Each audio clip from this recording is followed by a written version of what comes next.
Hi, I'm Mark Gambita, I'm Tim Lipowski. and it's a pleasure to meet y'all. We're with Cloverly Wealth Management here, and we've recently moved offices into the Spring Mills building in Conshohocken. I'm originally from the Poconos. I went to college at Penn State. After college, I moved to Philadelphia and began my career at a large mutual fund company. I got my certified financial planning designation there and then moved to a wirehouse in Center City. Tim and I both worked together in the business for coming on close to a decade at this point. Upon working at those firms, we realized there was a lot more that we wanted to offer clients, a more personalized, direct touch. We often found ourselves getting caught up in the red tape, and to be honest, what we found is our clients didn't care much about that. We realized that what we want to be able to offer is a direct contact and point of consultation for our clients to get through some of the most important and advanced movements in their life. Hi, I'm Tim Lipowski. I am a native of the Philadelphia area.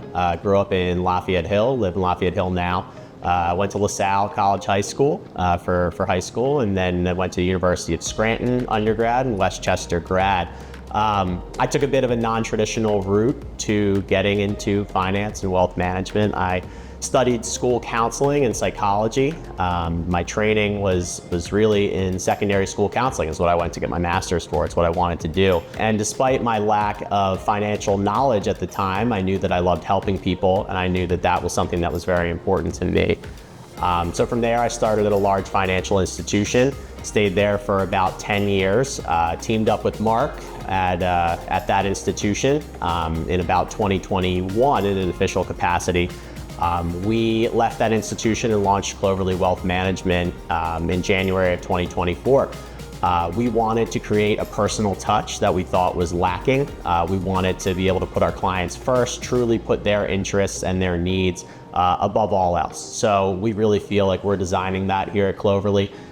I would say what inspired us to start Cloverly was it was starting to become questionable if our clients' interests could truly be at the forefront of our business. We wanted to make sure that that was avoided at all costs. We wanted to be sure that if a client wanted or had a need, that our answer could always be yes, and that we could point them in the right avenues to get there. Cloverly to us, it's still growing, and we're still trying to totally figure out exactly what it is. But I can say with confidence that we have been able to do things at putting the client at the forefront that might not have been possible prior. Yeah, to add to that, when it comes down to it, a big part of our job is being responsible for the clients. They're entrusting us with their money, their legacies, their new home, their children's financial futures and college education. And simply enough, working at a large institution, we found that we were battling the red tape more often than being able to just do what's right for our clients. When you ask us, where do you bank, where did you get your mortgage at, when it comes down to certain products and items like that, we don't really care.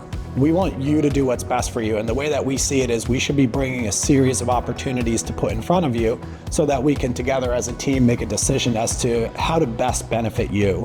When it comes down to it, when our clients win, we win, and we always want to make sure that we're as closely aligned on the same page as possible with them. I think that what gets kind of blurred in the lines when you're at a larger institution is who do you really work for? And the answer is you work for your clients. You need to be able to actually put their best interests in mind. Like Mark had alluded to, we are a bit agnostic as to where and what we can provide at this point, which is fantastic. We can truly go out and do our jobs and not feel a bias one way or the other. I think the number one thing that drives me is I always want to feel like I'm doing right by my clients. Ultimately, as I mentioned, they're trusting us with their money. When you ask people what's the most important thing to them, they're going to say their family, their health, their children, their money to help them achieve these goals in life successfully and comfortably. And when I look at it personally, I always emotionally think, am I actually doing the right thing? Can I look back at everything that I've done for this person and say, I've put them in a better spot? And, I never want to be in that position where some other company, force, position, wholesaler, or product is becoming more important or more significant than the individual. Because when it comes down to it, Everything we do is built on the fact that we do our absolute cleanest, best, most successful job for the client. And when we do that, again, they win, we win, and ultimately that's how we get a lot of our referrals in our new business. Our clients have deep trust in us from the work that we've done for them. And really, that's the number one most important thing to us, is making sure that our clients have a source that they can come back to that they absolutely trust. And they know that we're working our hardest in their best interest to make sure that they have the highest chance of success for what they're looking to accomplish. I love that every day is new, that we really do have the freedom to design our day as we see fit. Our clients really drive that, really drives what our day-to-day is going to look like. But I do love that, every day is fresh and exciting. There's things that we can do now that weren't available to us prior, so there's a whole new frontier out there. We're about 1.5 years old at this point, so we are still growing, we're still learning, and that's what's fun and fresh and exciting about all this. The one thing I love the most about working at Cloverly is helping clients actually achieve those milestones in life. Ultimately, being able to tackle new challenges that pop up on a day-to-day basis is a really exciting point. I'll agree with you on that. Even when you think that things start to get a little bit boring or more in the same pattern, the game changes and there's a whole new set of rules, whether it's taxes or account types or goals that people are looking to accomplish. So that's definitely a really exciting thing.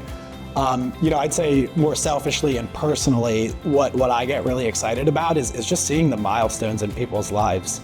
Ultimately, a lot of our clients have become like family, right? It's like seeing people have their kids, buy a new home, finally afford that vacation home, pay off a mortgage, be able to accomplish something really meaningful and important in their lives.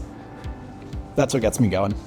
So when I'm meeting somebody, whether it's for the first time, whether I've met them before, whether it's someone that I'm meeting totally cold, I think it's absolutely crucial that I get to know the person personally before I can try to make any sort of recommendation about finances or anything at all. I need to get to know them, what they're interested in, what their goals are, what their family looks like, things that are important to them, things that are, truly important in their lives. That's going to go a long way to guide how I can give proper advice, right? Because what's important to somebody might not be as important to the other person. And I think in this industry, things get lost sometimes into a bit of a cookie cutter approach.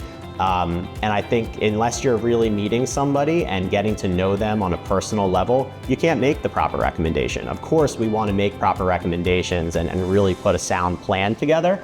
But that just starts with getting to know your client, and that's what's most important to me, is building that relationship. You need trust in this industry, and you can't build that by just immediately jumping into the numbers and whatnot. To Tim's point, clients often come to us and think, what do I need to bring for the very first meeting? Should I have piles and piles of information ready? And realistically, we need to meet you to learn about you, to understand what you have, what you owe, what you're trying to accomplish. Long-term success for our clients really comes down to making a system, becoming organized, implementing that, and carrying that forward and reviewing it over long periods of time. As we go through the industry, it's surprising how many people come to us and have only 1 or 2 accounts that they might need in place, and this one's different than that one, and they don't talk together and they don't synchronize it, and because they're different, they can, we might not be focusing on them as much as to how they're working together. The way we see it is everything you own is all part of your total portfolio, and that all needs to be working together and talking correctly. The number one most important thing that we can stress to our potential clients or current clients is focus on the things you can control. Map out what you have, what you owe, what you're looking to accomplish long term, what pieces we might have on the board, and from there, let's create a strategy as to how to best optimize what we're looking to accomplish and give you the best chance of success in the long term. Yeah, and I'll piggyback on that a bit. What does the end result look like? It's you hitting those goals. It's so fulfilling to both yourself as the advisor and to the client and their family when you met with somebody 10 years ago and you said, hey, I need to pay for college. I want to make sure that that's set up. Hey, I've got an idea of buying a dream home in 5-10 years, whatever it might be. That's the part of the job that's so incredible on our end, selfishly, is seeing those goals be realized. So that's what the end goal is today. Don't wait for financial luck, make it. If you need any help with financial planning or organizing your accounts or creating a system, reach out to us below.